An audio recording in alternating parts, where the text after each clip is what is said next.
Mga tropa, dito ng Hong Kong namin. Sama kayo dito sa Ngongping Village kung saan makikita ang isang napakalaking Buddha at napakataas na ride sa Ngongping 360. Tara, sama kayo.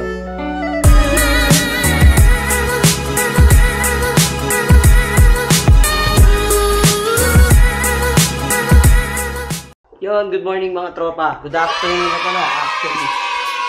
So second day namin dito sa Hong Kong, pupunta kami sa Ngongping, yun daw yung may malaking Buddha. Sige, papakita ko sa inyo kung ano yung makikita doon. Ride ulit kami, papunta ulit kami ng Jordan Station.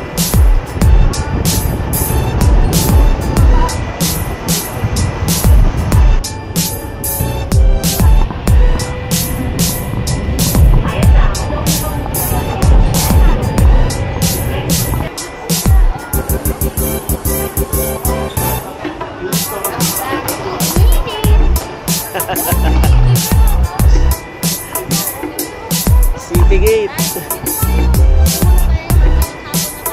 Papakit namin sa escalator dito sa may Ngongping 360. Ito, tawid dagat to. Ayan o. Oh. So, si Ate Louie, oh, yan o nakakaalam ng daan eh. Taga Hong Kong yan eh. Oh, diba? Hong Kong girl. Yeah.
Ngongping 360 cable car.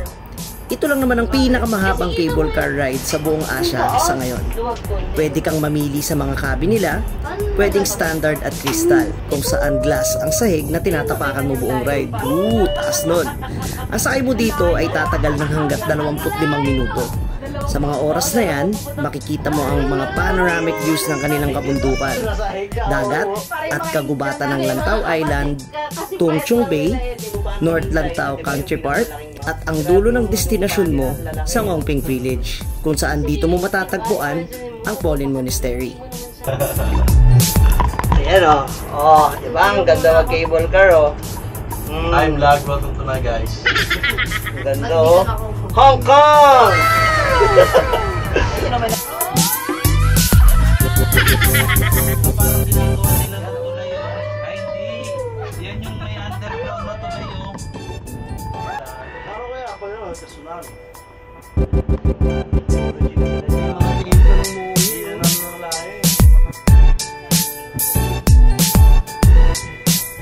Nakarating naman ang ligtas dito. Sobrang ganda nun. Ang lupit. Ang sarap picturean, pero hindi ka na makabuelo ng pagpicture kasi ang ganda eh. Usog na yung mata mo eh, no? Ganda.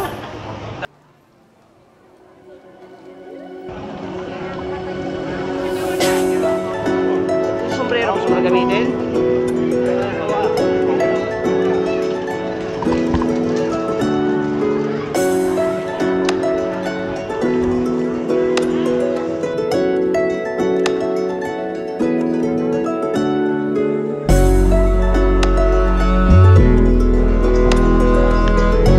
Papunta na kami doon sa may Buddha, dito sa may Ngongping Village.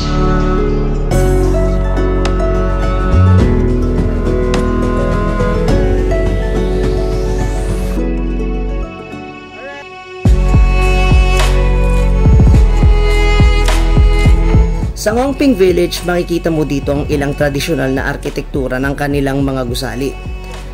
Makikita mo rin dito yung mga rebulto ng kanilang mga bayani, cultural exhibits at kanilang lumang mga tea houses.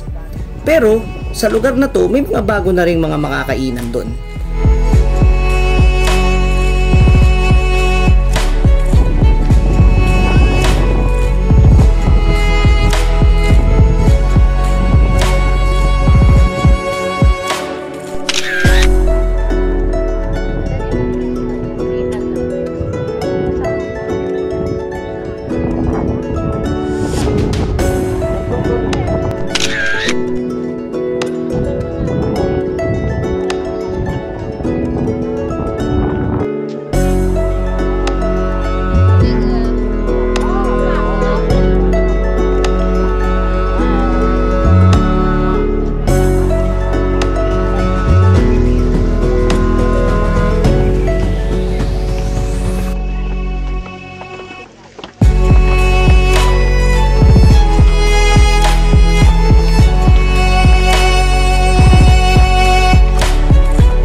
Pagdating mo naman dito sa may napakataas na hagdanan, sasalubong naman sa iyo dito ang Tiantan Buddha o mas kilala bilang Big Buddha.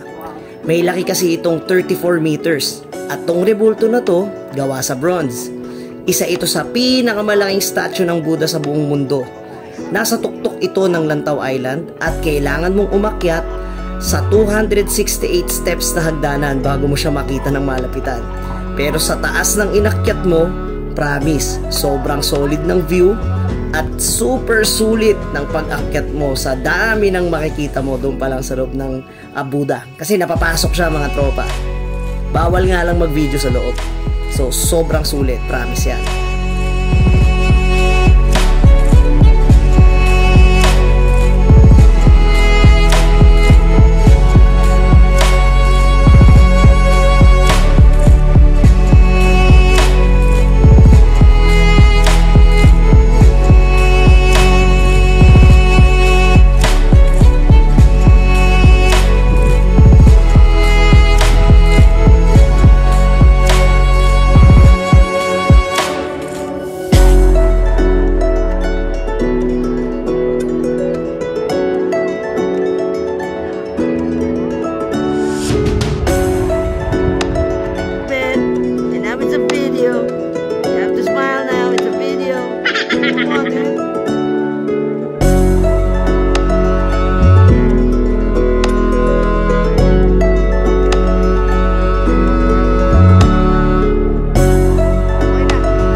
Nalula ako, puti. Oh no! Nalula ako, puti.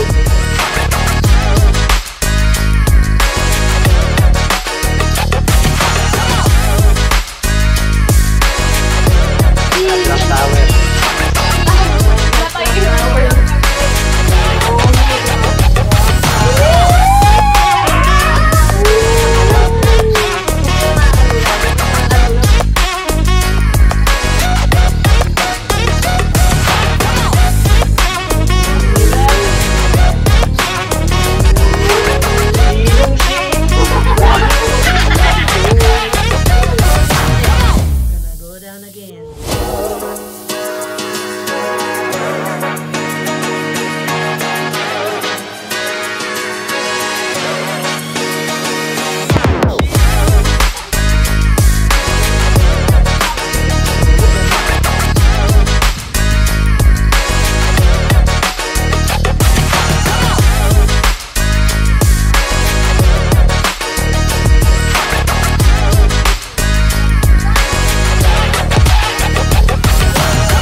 So kakababa lang namin dun sa napakataas na na cable car. Pero napakalupit, napakataas. Mawawala yung fear of heights mo pag lagi mo siguro sasakyan yun.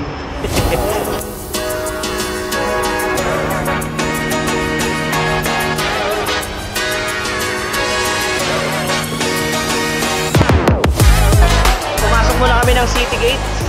Tama ba? City Gates na? City Gates. At ito na yung mga outlet dito eh. So, check natin kung ano yung mga makikita rito sa loob.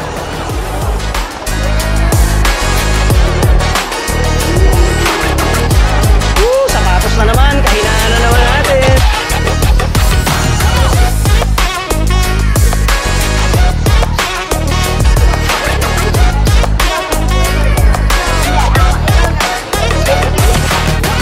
Ganda ng Happy Meal nila oh.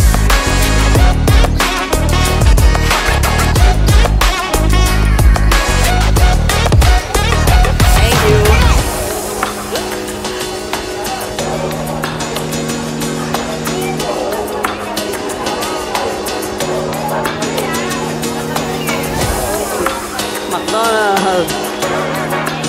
Salamat, JL.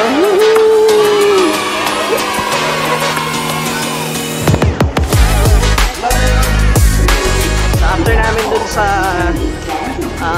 Ngongpin, pupunta kami ngayon sa Mongkok. Dito daw yung bilihan ng mga souvenirs. Ano-ano remembrance dito sa Hong Kong.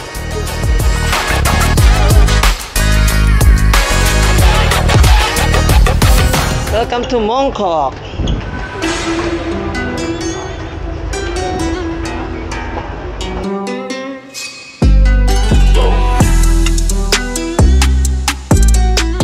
Mongkok Night Market. Dito naman kami napadpad after ng pasyal sa Ngongping at meron pa kaming energy. Ang Mongkok, kilala to dito sa Hong Kong na isa sa pinakamurang bilihan ng mga murang damit, accessories, alahas, electronics, souvenirs at mga laruan. Solid makipagtawaran dito, promise. Nagpapatawad sila para ka na ring nagdivisoria.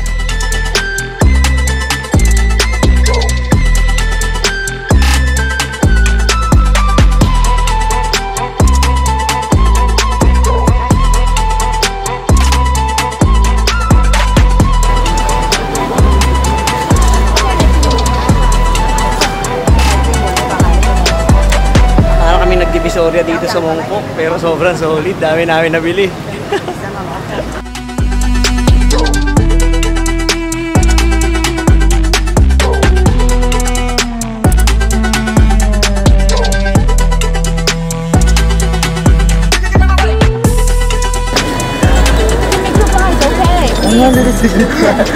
No good price, please.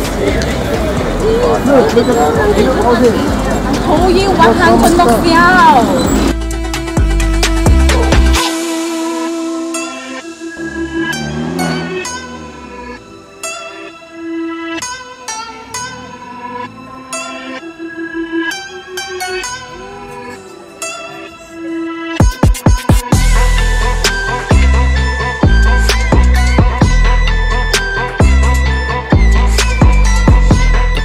The night, naghanap kami ng isang Filipino bar dito. Siyempre, kaming mga boys, si Kuya Jade, si JR, at ako, at yun, naghalo-halo kami, tsaka na eskulier. So, abangan nyo yung date namin, mga tropa. Doon naman kami sa Victoria Peak.